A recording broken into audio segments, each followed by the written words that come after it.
They say everyone has a book inside them, and often that's where it should stay.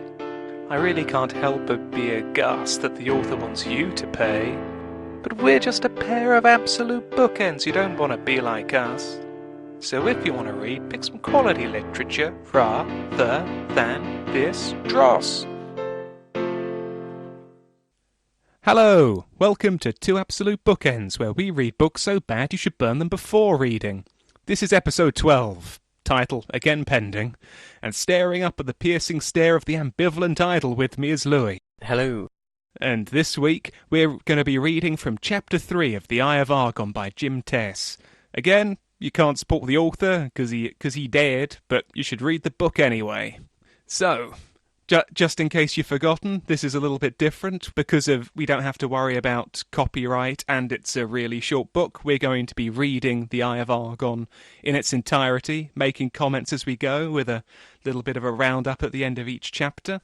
So, we're going to be starting with chapter 3 this week, and I believe that you're starting us off, Louis? Yep, I don't know if it's worth just covering where we left off briefly. Oh yeah, that can't hurt.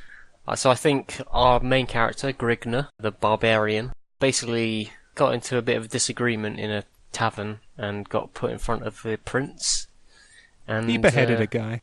Yeah, that's another way of saying he got in a bit of trouble. And then basically badmouthed the prince, and the prince didn't like that, so he's sent him away to, like, a prison or something like that. A little bit like that. So he was sentencing him to go and mellow in the Stygian caverns before he was going to be sent to work for the rest of his life. And Grigner didn't like that, so he made a wild beeline, stole a sword from a guard, ran through the king's counsellor Agafind with a sword, but then got taken down by the guards while he was gloating over the fat rippling prince. But it seems like the plan's going ahead with his fate anyway, though. Yep, and chapter 2 ended with Grigner being knocked unconscious, so that's where we'll pick up. Yeah, and just say, for some reason, chapter 3 is split into two halves, 3 and 3.5. I don't know why, but that's how it's been recorded for posterity. Mm-hmm. So that's what we're going with. Yep. So, chapter 3. Consciousness returned to Grigner in stigmatic pools, as his mind gradually cleared of cobwebs cluttering its inner recesses. The Stygian cloud of charcoal ebony remained, an incompatible shield of blackness enhanced by the bleak absence of sound. Grigner's muddled brain reeled from the shock of the blow he had received to the base of his skull. The events leading to his predicament were slow to filter back to him. He dickered with the notion that he was dead, and had descended or sunk, however it may be, to the shadowed land beyond the aperture of the grave, but rejected this hypothesis when his memory sifted back within his grips. This was not the land of the dead. It was something infinitely more precarious than anything the grave could offer. Death promised an infinity of peace, not the finite misery of an inactive life of confined torture, forever concealed from the life-bearing shafts of the beloved rising sun. The orb that had been before... The orb... What? The orb that had been before taken for granted, yet now cherished above all else. Is he referring to the sun there? I believe so. That beloved orb. Right. To be forever refused further glimpses of the snow-capped summits of the land of his birth, never again to witness the thrill of plundering unexplored lands beyond the crest of a bleeding horizon, and perhaps worst of all, the denial to ever again encompass the lustful excitement of caressing the naked curves of the body of a trim, yound wench. They make love so well, though, Louis. Those yound wenches. Like, is that a place? Is that a city? Does he like the yound wenches? I love how that's the, after all that, waxing lyrical, then it's like, oh yeah, but those wenches. Mm-hmm. That's what it's really about. I was gonna say, he doesn't seem to be considering suicide here or anything. He's like, oh man, death, it's so final, I'd get peace, or I can live in servitude and darkness forever. That sucks. And there's nothing I can do about it. Yeah. Just going to be sitting here thinking of lustful orbs, snowy peaks, and yound wenches for the rest of my existence. Trim yound wenches. Mm-hmm. What do you mean by trim? Like thin? Yeah. How come they have naked curves? I'm not going to body shame. Like curves of a trim yound wench. I guess. Depends how trim and how yound. Yeah. There are too many variables here. Yeah. You know, we're overthinking this. Okay. This was indeed one of the buried chasms of hell concealed... What? I thought you said it wasn't. Hang on. This was indeed one of the buried chasms of hell concealed within the inner depths of the palace's despised interior. Yeah, this is like not a literal hell. This is a figurative hell. Right. That's what's going on here. A fearful... Though he did capitalise hell, so I'm a little unsure. Yeah. A fearful ebony chamber devised to drive to the brinks of insanity the minds of the unfortunately condemned through the inapt solitude of a limbo of listless, dreary silence. Almost did it. Close enough. Yeah. That's 3. That's chapter 3. It's chapter 3, the first half. Yep. So I guess I'm up 3.5. A tightly wrung elliptical circle of torches cast their wavering shafts prancing morbidly over the smooth surface of a rectangular, ridged altar. Expertly chiselled forms of grotesque gargoyles graced the oblique rim protubrating the length of the grim orifice of death, staring forever ahead into nothingness in complete ignorance of the bloody riots enacted in their presence. What the hell does that sentence mean? I don't know. That was so long and weird. Basically, there are gargoyles and they're spooky. Yeah, wait.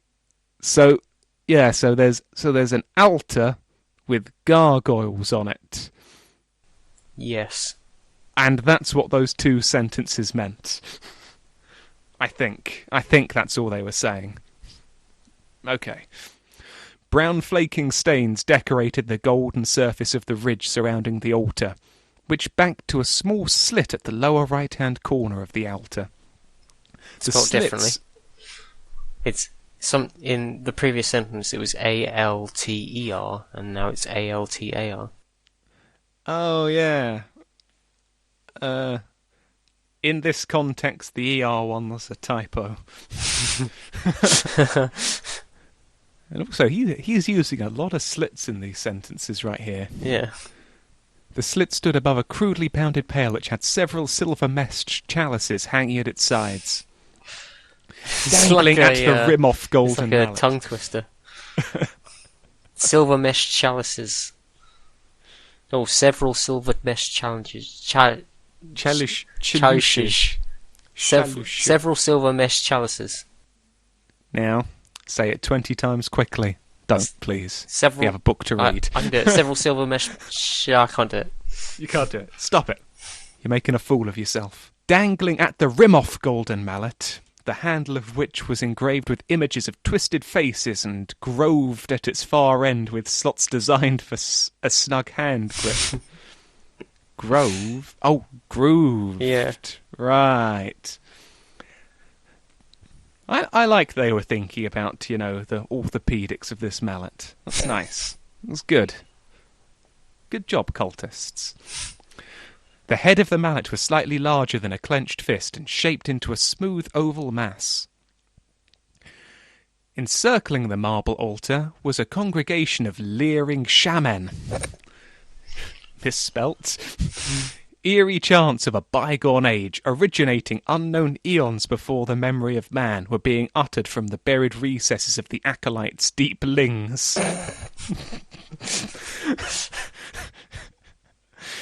Ling so deep. Orange paint was smeared in generous globules over the tops of the priests' wrinkled shaven scalps, while golden rings projected from the lobes of their pink ears. Ornate robes of luscious purple satin enclosed their bulging torsos, attached around their waist with silvered silk lashes latched with ebony buckles in the shape of morose, misshaped skulls. Dangling around their necks were oval-fashioned medallions held by thin gold chains, featuring in their centres blood-red rubies which resembled crimson fetish eyeballs. What's a fetish eyeball? I don't know. I feel like one of those times I get lost in that weird side of the internet. What the fuck is a fetish eyeball? A fetish, I've just looked it up. Obviously, we all know what a fetish can be, but also we must be uninitiated because it's an inanimate object worshipped for its supposed magical powers or because it is considered to be inhabited by a spirit. That use of it seems to have moved slightly into the archaic, but interesting. I'll give you that one, Jim. That, while funny in the 2000s and teens, maybe that was less retarded in the 1970s. I suppose some parts of this book have to be. Cushioning their bare feet were plush red felt slippers with pointed golden spikes projecting from their tips. Like actual golden spikes. Not just like those pointy kind of Turkish style slippers that are just like that. Actual spikes. Why? What if you want to kick someone?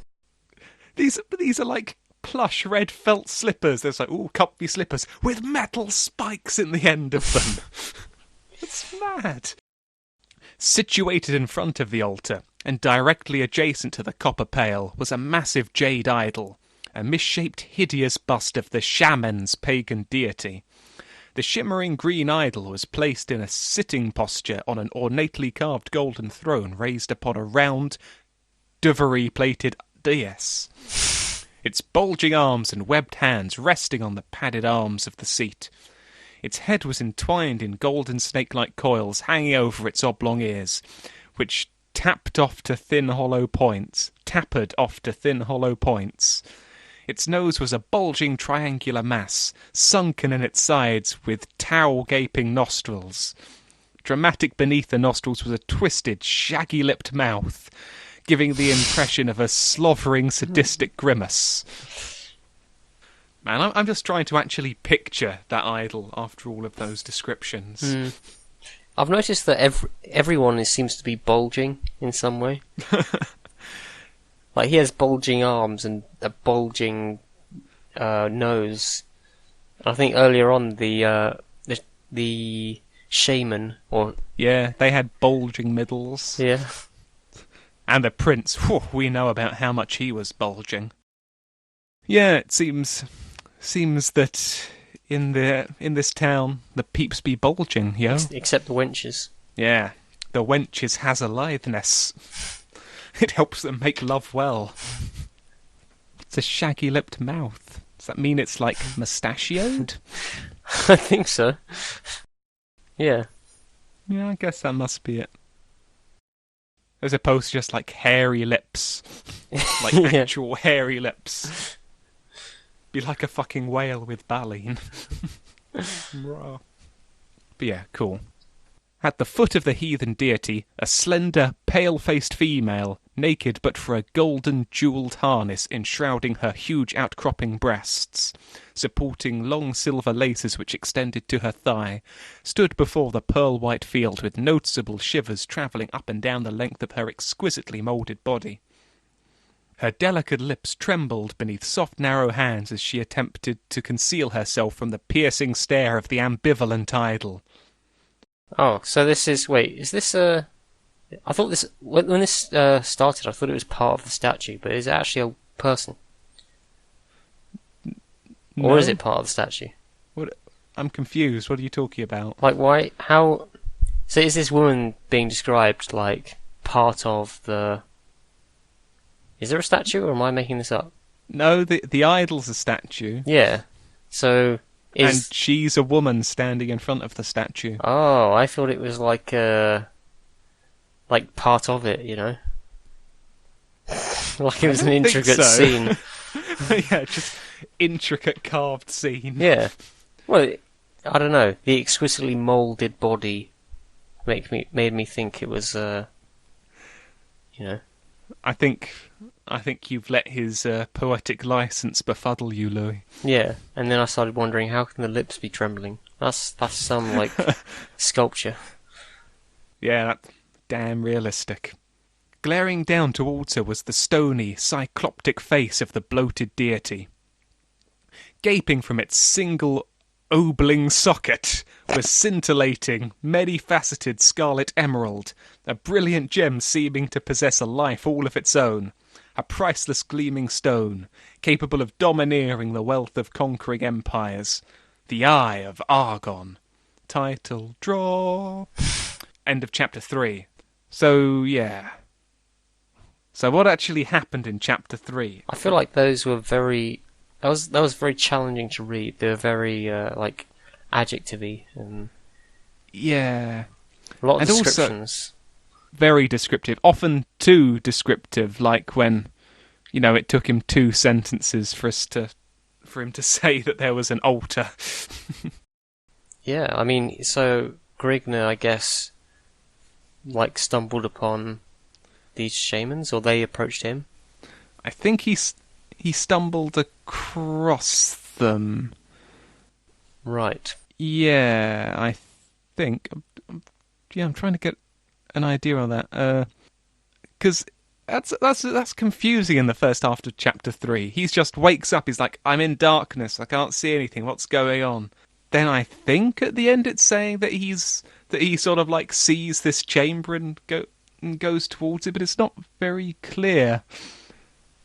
Yeah, maybe I think they might be separate scenes, Maybe. Because it's never mentioned that...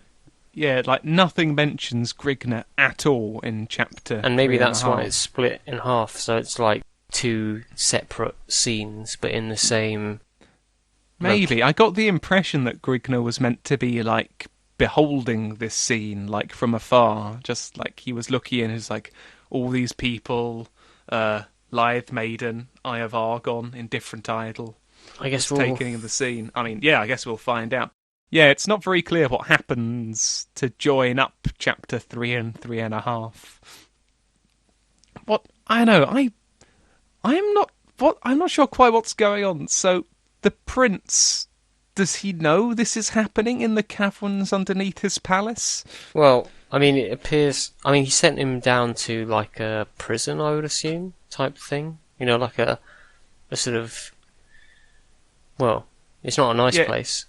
Yeah, he's like, send him down to the caverns to mellow him, or something weird like so, that. I mean, either these shamans are... They've, like...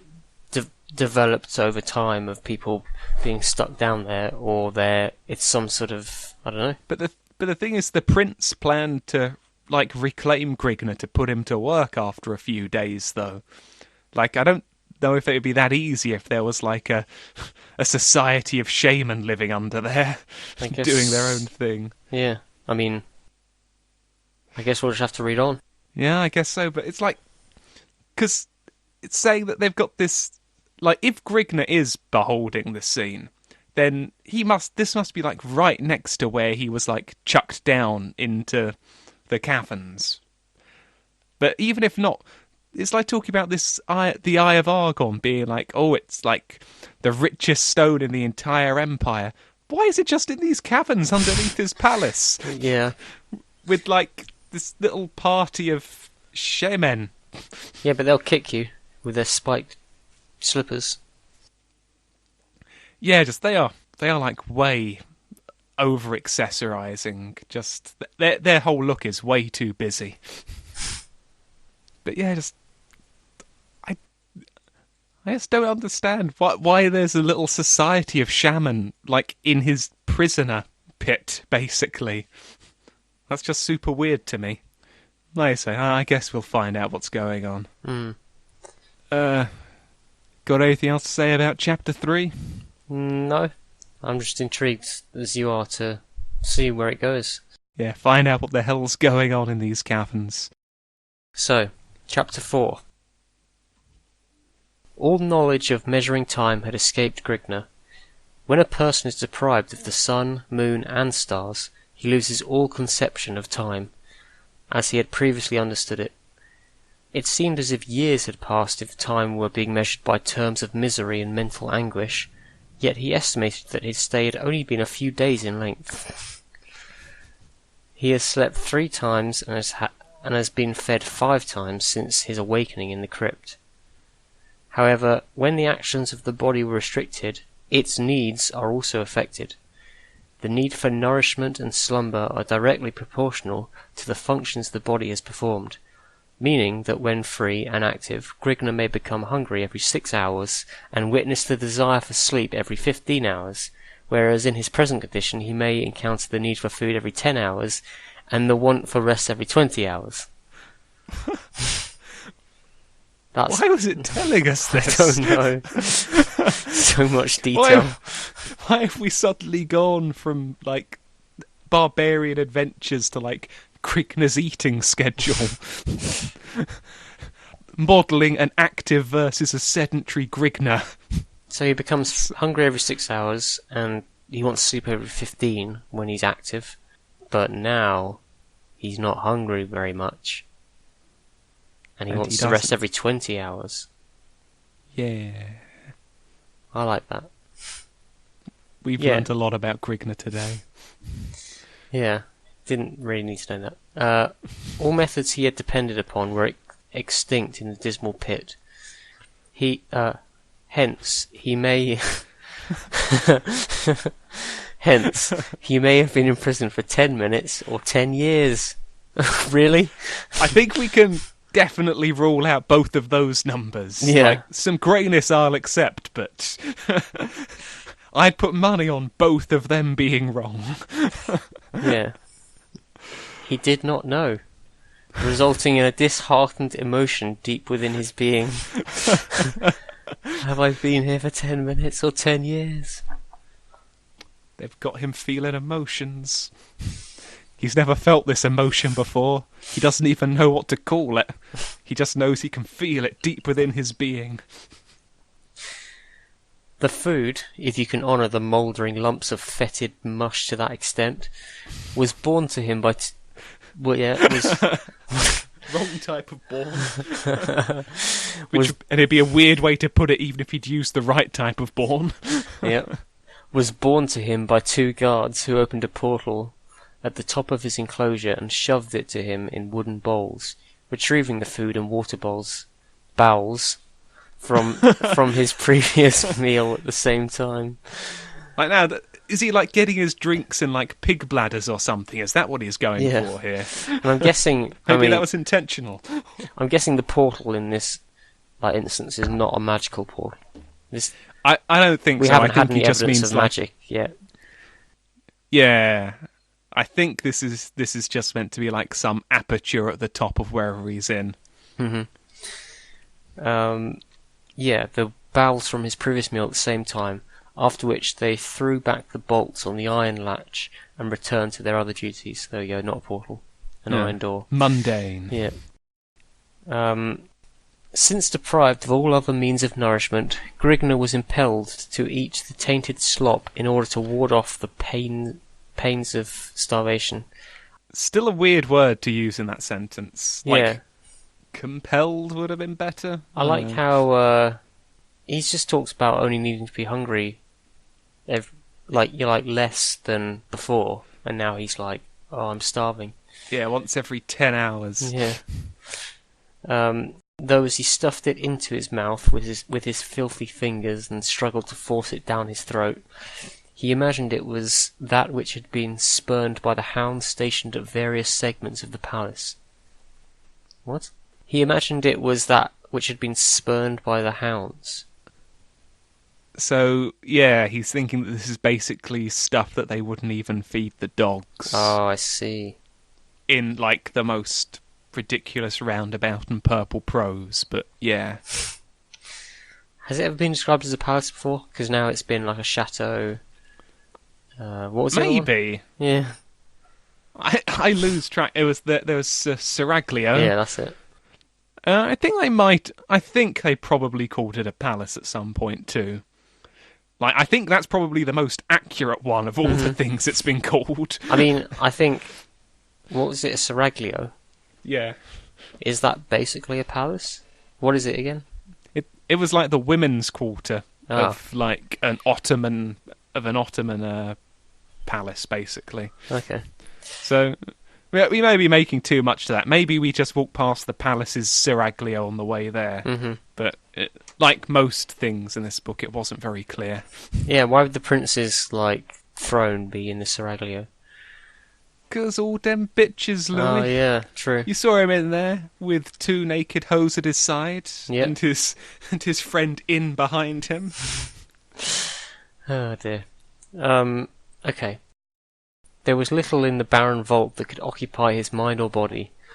He had paced out the length and width of the enclosure time and time again, and tested every granite slab which consisted the walls of the prisons in hopes of finding a hidden passage to freedom, all of which was to no avail other than to keep him busy and distract his mind from wandering to thoughts of what he believed was his future. That is some sentence. Mm-hmm. He had memorized the number of strides from one end to the other of his cell, and knew the exact number of slabs which made up the bleak dungeon. Numerous schemes were introduced and alternately discarded in turn as they succored as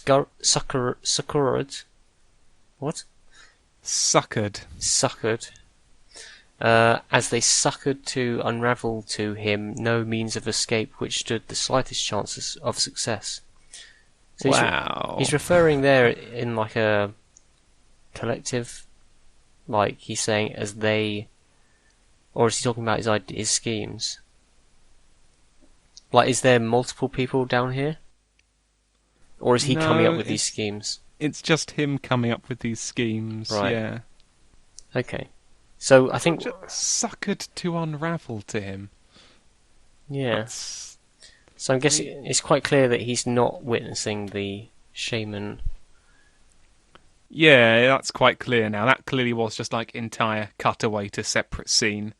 For some reason I'm not clear on, it's gonna come up, but it seems weird that we just cut away from Grigner in a cell to, also, there's this room elsewhere, somewhere, with shaman in it, and the Eye of Argon. We'll get back to them later. Well, back to Grigner in his dungeon. I mean, it probably is, but we don't know that it's down here, those shamans. But it probably is. Yeah, I mean, yeah, it could be anyway. We have, without it being Grigner looking on, we have no idea how that connects to the rest of the plot at all at the moment. Mm-hmm. We have no idea. Anguish continued to mount as his means of occupation were rapidly exhausted. Suddenly, without notive, he was rooted, one word, from his contemplations as he detected a faint scratching sound at the end of the crypt opposite him. The sound seemed to be caused by something trying to scrape away at the granite blocks the floor of the enclosure consisted of, the sandy scratching of something like an animal's claw. What's he trying to say when he says suddenly without notive? Is tive a word? Not that I'm aware of. No, it's not. What's that even trying to say? Without... No idea. I know, I'm just trying to think what it's trying it's to not possibly say. Time without no... No, don't know. I'm just drawing a blank on what he could possibly be trying to say at that part. I get he was routed from his contemplations and stuff. That's all fine. Well, as fine as it gets from there on out.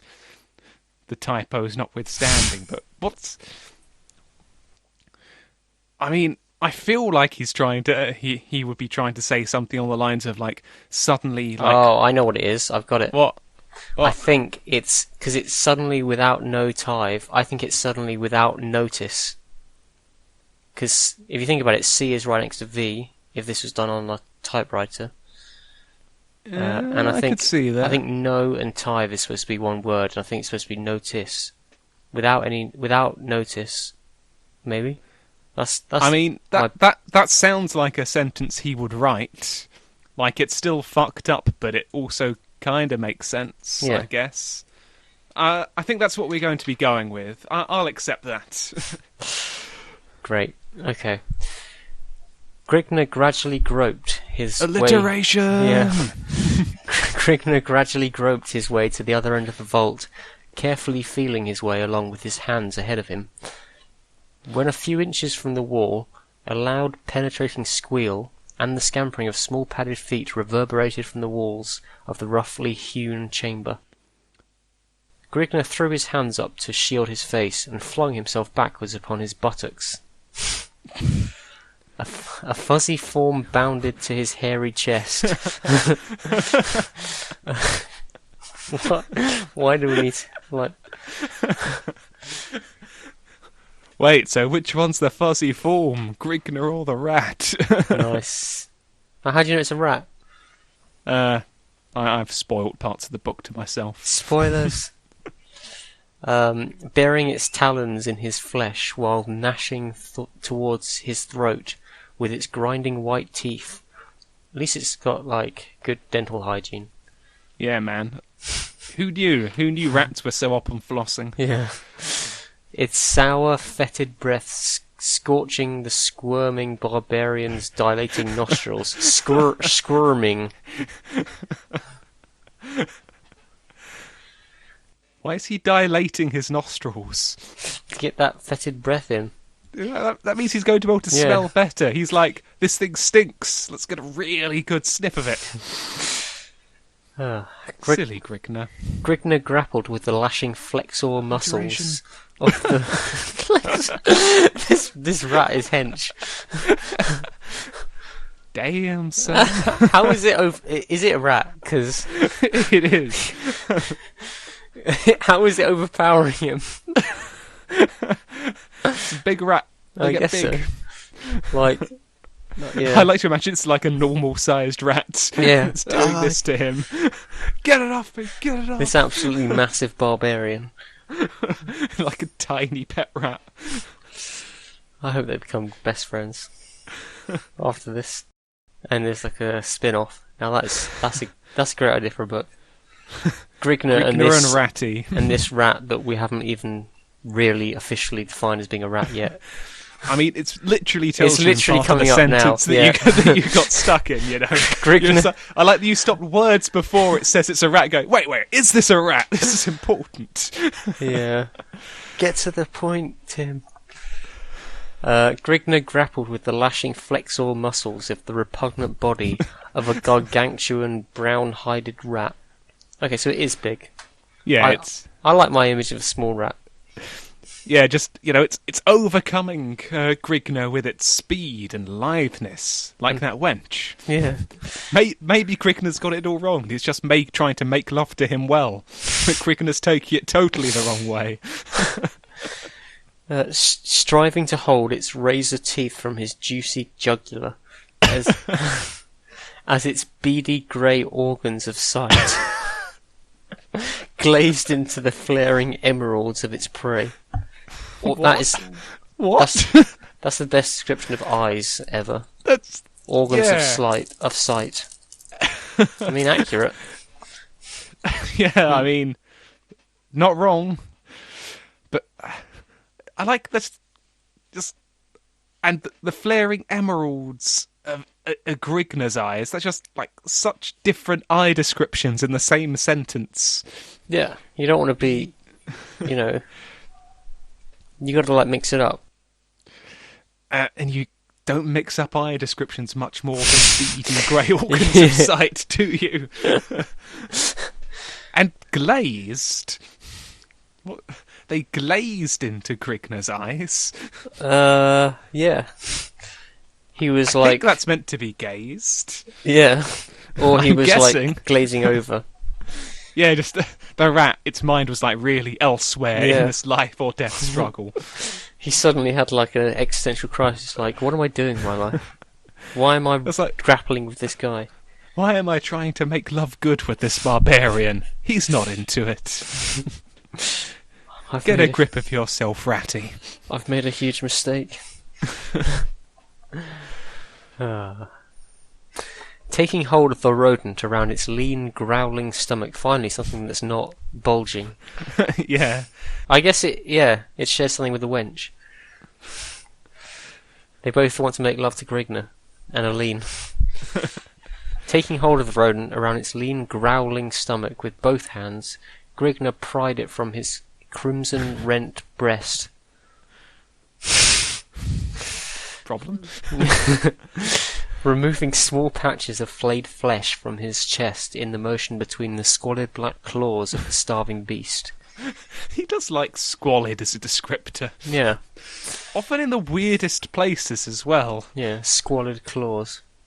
Holding the rodent at arm's length, he cupped his right hand over its frothing face, contracting his fingers into vice-like fist over the quivering head. That sounds, yeah. He's putting his fingers into a fist over the quivering head. Anyway. So he's basically just saying he's trying to crush the rat's hand in his fist. Yeah. That's what's happening. His vice-like fist. So vice. Retaining his grips on the rat, Grigna, uncapitalised. I mean, I guess that's true, because he's gripping the rat's, like, neck or body with one hand, and now he's gripping his head, so he does have multiple grips. Yeah, true. I like that. Well done, Jim. Rest well. Grigna flexed his outstretched arms while slowly twisting his right hand clockwise and his left hand counterclockwise motion. The rodent let out a tortured squall, drawing scarlet as it violently dug its foam-flecked fangs into the barbarian's sweating palm, causing his face to contort to an ugly grimace as he cursed beneath his breath. Wait, so the rat was swearing? I don't think so. I think it's still Grigna. Nice. So he basically, like, snapped it in half?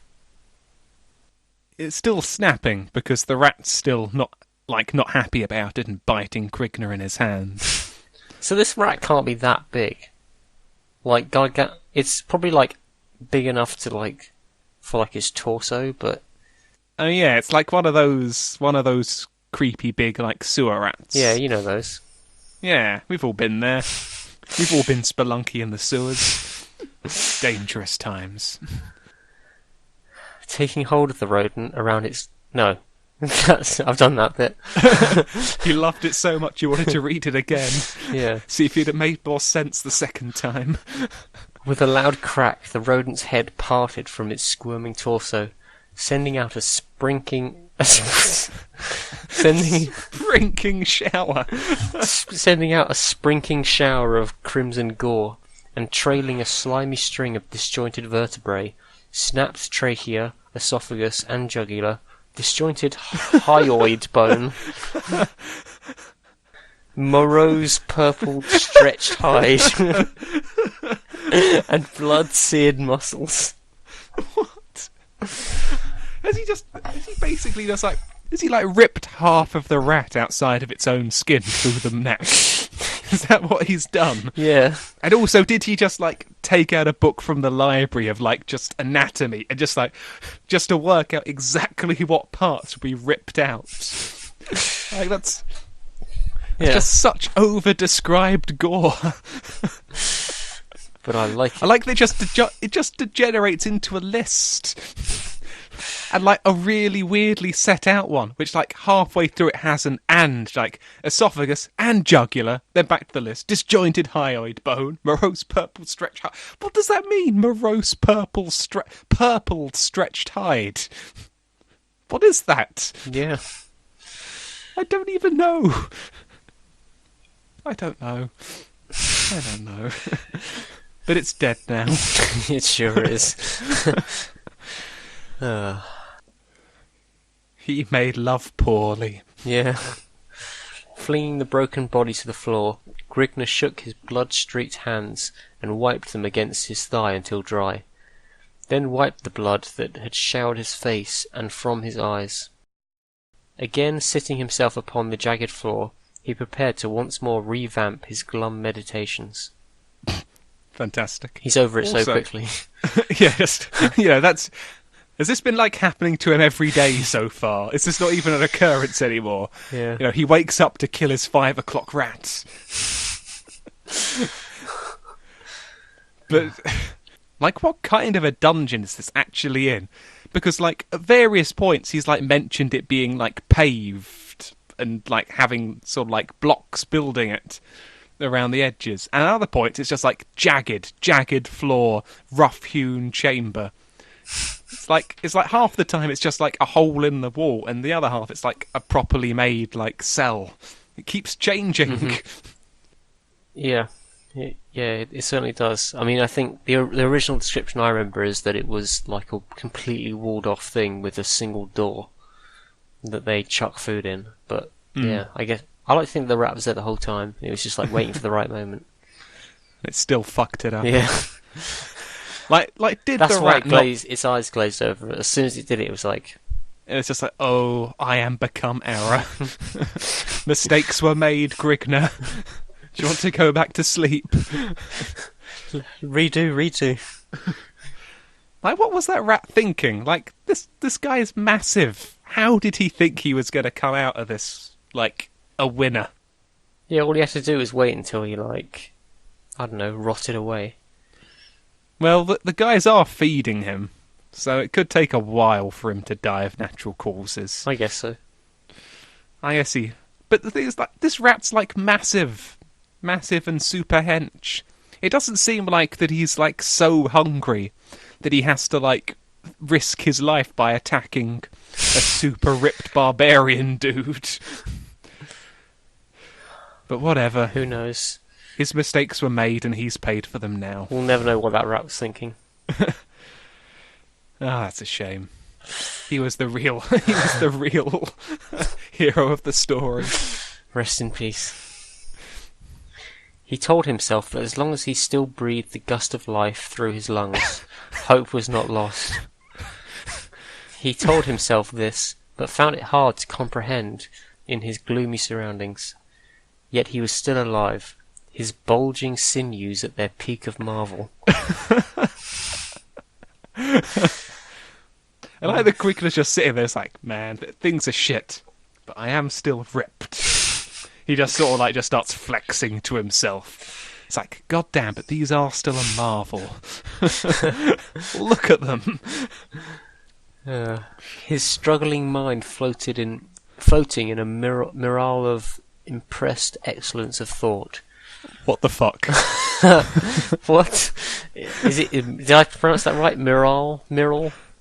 No, I don't know. That's not a word I'm aware of. Floating I think in it's a typo. A mirror of impressed excellence of thought. Yep. It's not a word. What could that mean? Marvel? Floating in a... No. Like, what... Okay, what does impress... What's it talk about? Impress so he's struggling... Of thought? So his struggling mind floating in a mirror of impressed excellence. Floating in a... But what does it... What does it mean by impressed excellence of thought? I think he's saying he's really smart. But it's like but his mind's struggling. Yeah, floating in a mirror of impressed excellence of thought. I think what he's saying is that he's got a lot on his mind, and it's a struggle. Yeah, like I think he's like saying that his mind's sort of like going a mile a minute trying to think of ideas, and his mind's sort of like struggling to keep up with it all. But what the fuck is Miral supposed to be? Yeah, I can't work that one. That's I give in. Yeah. But done. Then it hit him.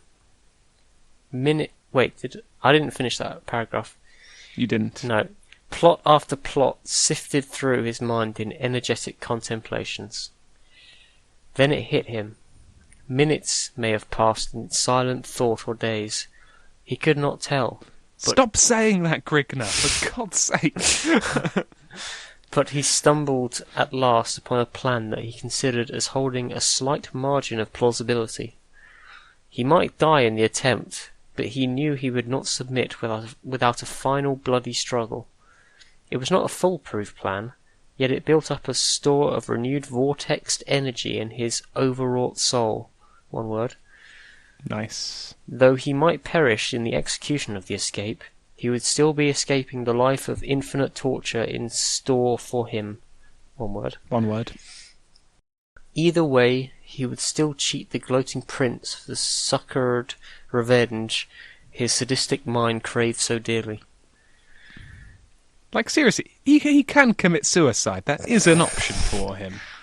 Yeah, I mean, don't get me wrong, I'd rather, like, make an escape attempt that might fail and get me killed rather than just kill myself. But I like the way he just thinks, like, there is no options whatsoever. Well, he must be getting desperate. I can't just not eat and die. He must be getting desperate because earlier on he was saying that, like, all of his ideas would not have worked. So now he's like... But now he's had other ideas. That might... His mind was a mirror of impressed excellence of thought, Louis. But how is this a good idea? He might die. I mean, but I think he's saying that it also might work. His other plans just flat out wouldn't work. What do you think they were? Like, I know. Why don't I just like leave? Oh wait. Maybe he was going to like try and dress up as like a wench and try and like lure the guards in. Like suddenly just speaks like, in a high pitched voice, like behold like, my litheness. They're like, look into my deepest ovals. What are you doing in there? Wait a minute. You're not a wench at all. You're a massive You're barbarian. a barbarian. Your chest is hairy. He could have worked together with the rat. Like, yeah. Next time they bring food or something, get the rat to like pounce them. Yeah, he could just like thrown the rat at them. I mean, again, we have to take into account these are ideas that he rejected before trying. He realised that throwing the rat at them wouldn't actually help him get out. And that due to the fact he didn't have any razors, he couldn't pull off the gender bender plan. And only for that reason. So here's his idea, I think. The guards would soon come to bear him of the prince's buried mind of... No. Stop That's bad. The guards would soon come to bear him off to the prince's buried mines of dread, giving him the sought-after opportunity to execute his newly formulated plan. Groping his way along the rough floor, Grigner finally found his tool in a pool of congealed gore. His tool? What's he doing over there? Did the rat do a number on him?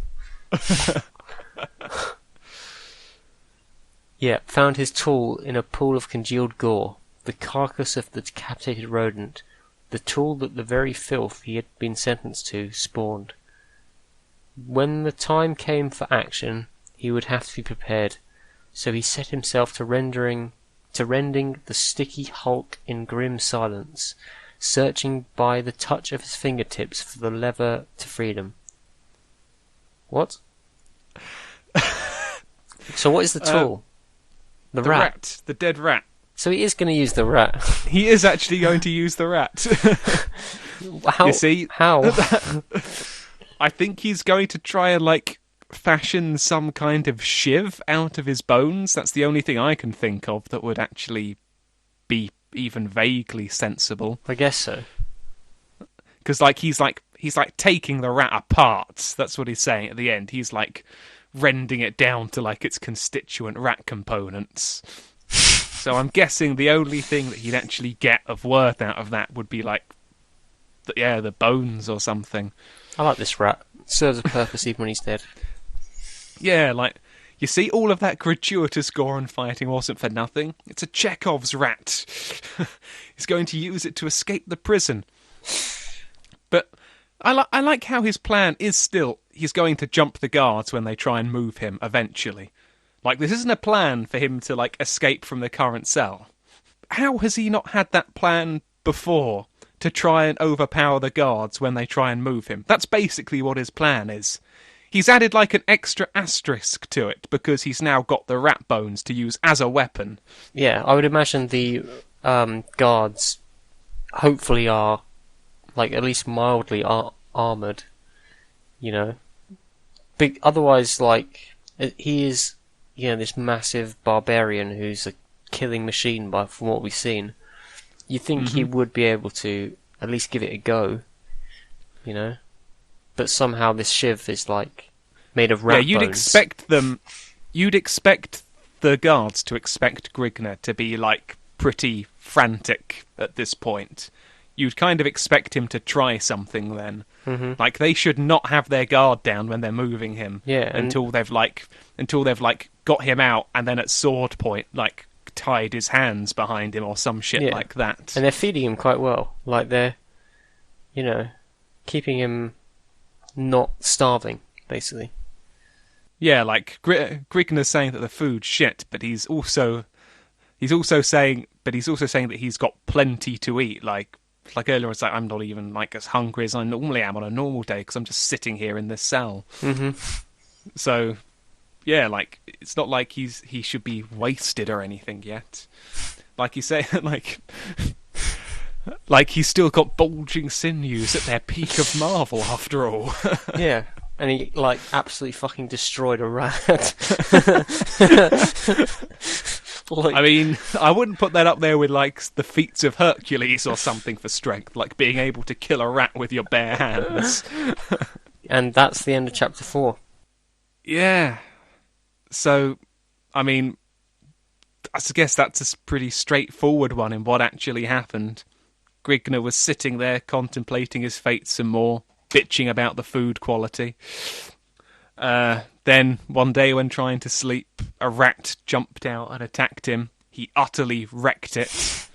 That's like, you know, he, like, seemed to have literally pulled half of it out of his skin, like, by ripping its head off. Yeah, like in sort of, which is it? Mortal Kombat? Yeah, Mortal Kombat, yeah. That's like Style. Scorpion's fatality, to, like, rip someone's head off with, like... No, is that Sub-Zero? I forget. It's been a long time since I want to see those Mortal characters Kombat. in a Mortal Kombat. Grigner and Rat. Grigner. Rat. Fatality. Makes love well. Rat. Glazes over. Yeah, they'd fit in. You know, they've started like adding characters from other mediums to it. Like in a few years ago, they like added Freddy from like the Freddy Krueger film. So, you know, there's precedent. They could add Grigner. Yeah, let's get that campaign started. Grigner for Mortal Kombat 2017. Oh, fuck Grigner, Rat. Oh yeah, he's going to be top tier. Like, it's literally just a rat. Like a big one. Well, a pretty big rat. But a rat. Still just a rat. Like, not a, you know, humanoid rat. Rat. Just rat. Rat. Flat rat. It's quite a nice cliffhanger. I'm excited to see whether his plan pays off. Yeah, like, because it can... Oh, surely it can only work with the most incompetent and ill-equipped of guardsmen. Because, like... And surely they're going to... I would have hoped that they sort of do rounds and check what's going on. But I guess he might be sneaky in his shiv crafting. But... I mean, like... It's like... I don't think they're, like, cleaning up in there or anything. And it's like a Stygian black pit in there. Like, you know, Grigner can hardly see. Like... He's saying that he's having to, like, take this rat apart by feel. Yeah, and he has to, like, grope his way around the walls. Yeah, so, like, he's not got... So, like, they're probably not going to be able to tell what the fuck he's doing in there. Which makes it even, like, more easy for him to pounce them or something when they bring the food and take the bowl or whatever. He could just hide in the well, everything's the shadows, by the sounds of it. Yeah. I know, it sounded like the entrance to this is, like, high up. It's not just a door. But So how are they... I guess they're going to be like, you, come out. And I guess Grigner will, because he wants to get out. And I'm guessing that pretty much anyone would, because they could just stop feeding him if he refused. Yeah. I mean, there's not really, a win state to not getting out when they ask you to get out. But, yeah, he's going to have to, I'm just wondering what kind of weapons he's fashioning out of rat bones, even, giant rat bones. He's going to have, a sharp bone that he can, shove into someone's neck, maybe. That's about the only way I can imagine he can make a lethal weapon out of this. Yeah. And also, talking after talking about how he's in this blackness, it just occurred to me that once he leaves this place, he's going to be, fucking blind for, half an hour or something while his eyes gets used to not being in utter darkness. Mm-hmm. He is not going... even if he is still, in the peak of his excellence or whatever it was, the peak of Marvel, he's still just been sitting on his arse for an indeterminate amount of time, eating poor food, even if plentiful enough. And he's going to be blind and armed with rat bones.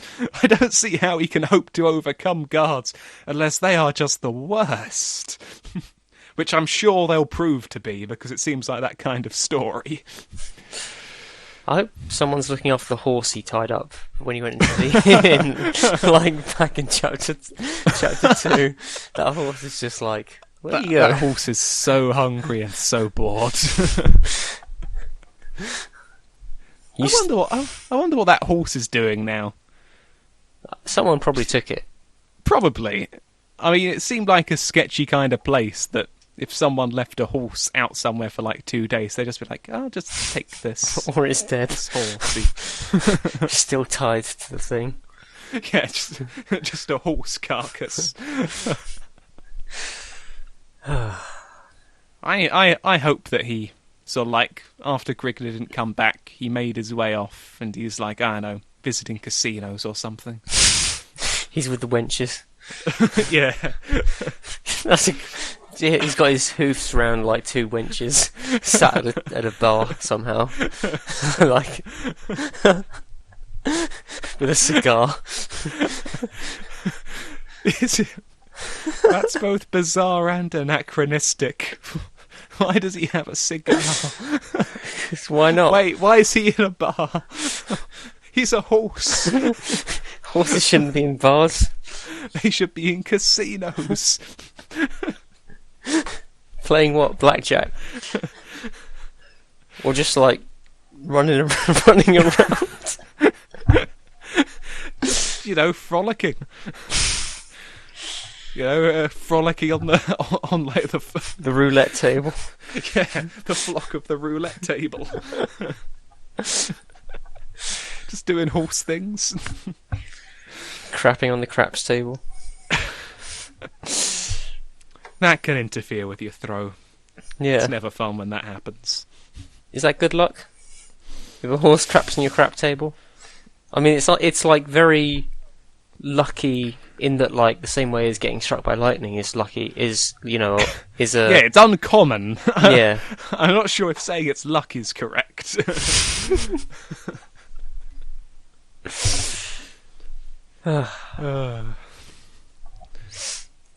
Yeah, and we're also waiting on that big cliffhanger of why did we go to that chamber? Why? What did that have to do with anything? Except for introducing the titular Eye of Argon. Yep. And the indifferent idol that it's fixed in. The indifferent, I think bulging idol. In. Yeah, it's the Cyclops' eye. It's a cycloptic idol with the Eye of Argon. I mean, it is. So wait, is this idol idol of Argon? Well, Or- what is argon? Do we know? I don't know. Well, isn't argon an element? But I don't think that's what he's going for here. No. Yeah, I think That seems unlikely. Well, if it's the Eye of Argon, I guess the idol is argon. I guess so, but unless it's like that's just like the name of. Unless that's just like the name of the jewel, like that jewel is like the Eye of Argon, like famous jewels in our universe get name. Yeah, but if the the jewel is if it's placed in like as the eye of something, you'd think, oh, let's call that the Eye of Argon.